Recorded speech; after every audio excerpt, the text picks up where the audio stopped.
जुर्म करने से पहले हर मुजरिम यही सोचता है कि वो कभी पकड़ा नहीं जाएगा। वो जिस काम को अंजाम दे रहा है वो बड़ी सफाई से अंजाम दिया है, उसकी पोल कभी नहीं खुलेगी। लेकिन हर मुजरिम ये भूल जाता है कि जुर्म चाहे 7 पर्दों के पीछे से छुप कर हो या फिर आसमां के बुलंदी पर बैठकर, उसकी पोल एक ना एक दिन खुल ही जाती है। तो दोस्तों, कलकत्ता ट्रेनी डॉक्टर के केस में संजय राय जो मुख्य आरोपी है, उसकी फोरेंसिक टेस्ट और डीएनए टेस्ट में ये साबित हो चुका है कि उस रात उस ट्रेनी डॉक्टर के साथ सामूहिक रेप नहीं बल्कि रेप हुआ है। उसका मुख्य आरोपी संजय राय ही है और इसी के आधार पर सीबीआई उससे जो भी पूछताछ की है, वो सीबीआई को जो भी बताया है वो सही है या गलत है। और इसका दूसरा मुख्य आरोपी संदीप घोष, जो सबूतों को मिटाने और लोगों को गुमराह करने की कोशिश करने के आधार पर सीबीआई उससे खुलासे किए हैं। सीबीआई को वो जो भी बताया है वो सही बताया है या गलत, इन दोनों के इन दलीलों के आधार पर सीबीआई इनके अलावा 4 और लोगों को पॉलीग्राफी टेस्ट करने के लिए नामजद कराई है। तो दोस्तों, इन पॉलीग्राफी टेस्ट से ये पता चल जाएगा कि इसमें जितने भी खुलासे हुए हैं, ये लोग जितने भी इंफॉर्मेशन सीबीआई को अब तक बताए हैं वो सही है या गलत। हालांकि इस पॉलीग्राफी टेस्ट से कोर्ट में इसका कोई खास फायदा नहीं होता है, फिर भी सीबीआई छोटी से छोटी कड़ी को जोड़ने में लगी है, क्योंकि इस पॉलीग्राफी टेस्ट से ये पता चल जाएगा कि अगर ये लोग झूठ बोल रहे हैं तो फिर हकीकत क्या है। तो दोस्तों, इस रात सेमिनार हॉल में उस ट्रेनी डॉक्टर की डेड बॉडी मिली, वहां पे 4 डॉक्टर मौजूद थे दोस्तों, जिसका नाम सुमित कुमार तापोदार और दूसरा तपोदय विश्वास, तीसरा डॉक्टर सुशांता कुमार राय और चौथा डॉक्टर एबिक डे वहां पर मौजूद होते हैं। इन चारों को अलग अलग काम दिया जाता है दोस्तों। इन चारों को उस अस्पताल के जो प्रोफेसर संदीप घोष होते हैं अलग अलग काम सौंपते हैं। दरअसल सुमित कुमार तापोदार और तपोदय विश्वास को ये काम दिया जाता है कि उसके घर पर ये बताना है कि तुम्हारी बेटी अपनी जीवन लीला को समाप्त कर ली है, वो खुदकुशी कर ली है। यहाँ तक कि मीडिया से लेकर लोगों को मैनेज करना होता है ताकि वहाँ पर किसी तरह की हंगामा नहीं हो। बाकी के 2 डॉक्टरों को, जिसमें डॉक्टर सुशांता कुमार राय और डॉक्टर एबिक को ये काम दिया जाता है कि डॉक्टर से लेकर बाहर के जितने भी लोग हैं उन्हें मैनेज करना है ताकि किसी तरह का बवाल नहीं होना चाहिए, क्योंकि ये दोनों डॉक्टर इस काम के लिए माहिर होते हैं।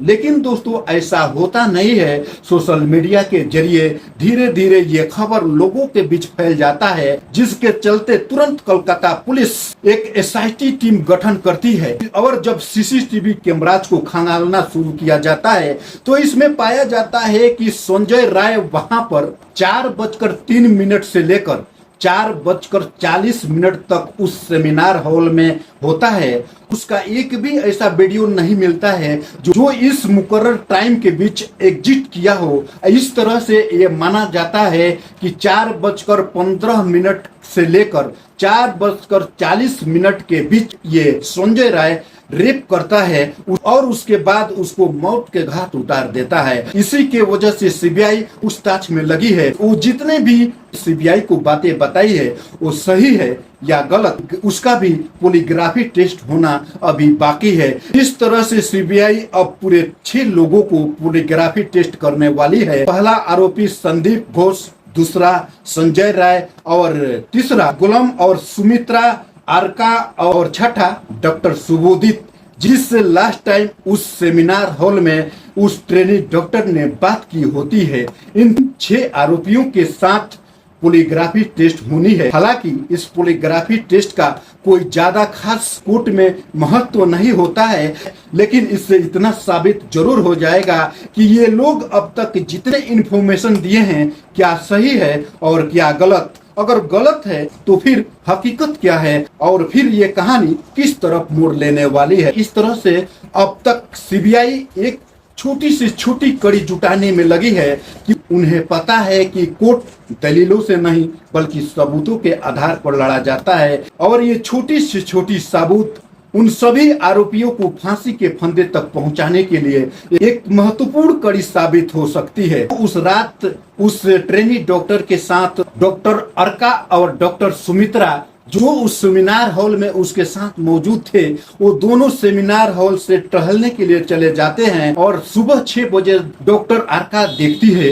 कि वहां पे ट्रेनी डॉक्टर की डेड बॉडी पड़ी हुई है। वही डॉक्टर अर्का इसकी खबर उस अस्पताल के जिम्मेदार को देती है और यहाँ के लोग उस अस्पताल के प्रोफेसर संदीप घोष को देते हैं। संदीप घोष इस साक्ष्य को मिटाने के लिए और लोगों को गुमराह करने के लिए कानून के साथ खिलवाड़ करते हैं और बिना एफआईआर का उस ट्रेनी डॉक्टर की शव को अंतिम संस्कार करा देते हैं और पूरा 17.5 घंटा के बाद उस ट्रेनी डॉक्टर का एफआईआर दर्ज कराई जाती है। इस तरह से साफ साफ जाहिर होता है कि प्रोफेसर संदीप घोष अपनी साक्ष्य को बचाने के लिए या फिर अपने बॉडीगार्ड संजय राय जो उसका बहुत ही करीबी होता है, पेशे से तो दोस्तों वॉलेंटियर होता है, मरीजों को इधर उधर भर्ती कराना था, लेकिन ये संदीप घोष का बॉडीगार्ड भी होता है। संदीप घोष जब भी उस अस्पताल में आते थे अपने पीछे इस संजय राय को लेकर घूमा करते थे। इससे ये माना जाता है कि ये उसका बहुत ही करीबी है और इसी को बचाने के लिए संदीप घोष इस तरह के कानून से खिलवाड़ किए हैं, इस तरह से लोगों को गुमराह करने की कोशिश किए हैं। लेकिन अब तक संदीप घोष के साथ पूरे 88 घंटे तक पूछताछ हो चुकी है और अभी भी न जाने कितने पूछताछ बाकी है। दोस्तों, इस तरह से हर दिन एक से बढ़कर एक नए चौंकाने वाले खुलासे हो रहे हैं। अब सभी लोगों को बस यही इंतजार है कि पॉलीग्राफी टेस्ट में अब तक ये लोग जो भी इंफॉर्मेशन दिए हैं वो सही है या फिर गलत। दोस्तों, लोगों का कहना यह भी है जिस रात सेमिनार हॉल में उस ट्रेनी डॉक्टर के साथ रेप की जाती है, उसके साथ हैवानियत होती है, उसके जिस्म के एक एक हड्डी को तोड़ा जाता है, उसके आंखों को फोड़ा जाता है, वो चीखती होंगी, चिल्लाती होंगी, लेकिन उनका एक भी ऐसा आवाज बाहर नहीं आता है। इस पे लोग सवाल उठा रहे हैं। तो मैं बताते चलूं कि दोस्तों, जिस सेमिनार हॉल में उस ट्रेनी डॉक्टर के साथ इस तरह के वारदात हुए हैं, वो सेमिनार हॉल साउंड प्रूफ होता है। वो सेमिनार हॉल खास करके मीटिंग के लिए बनाया जाता है, ये इसलिए कि ताकि अगल बगल जो भी आवाज है उसके वजह से उसमें किसी तरह की परेशानी नहीं हो। इसी के चलते उस रात ट्रेनी डॉक्टर के साथ जो भी घटना हुई है, जो भी उसके चीखे आवाजें हैं, बाहर नहीं आई है। तो दोस्तों, इस कहानी को सुनाने का मेरा मकसद किसी को दिल को दुखाना नहीं, बल्कि ये जागरूक करना है जिससे खुद सुरक्षित रहे और अपनों को भी सुरक्षित रखें।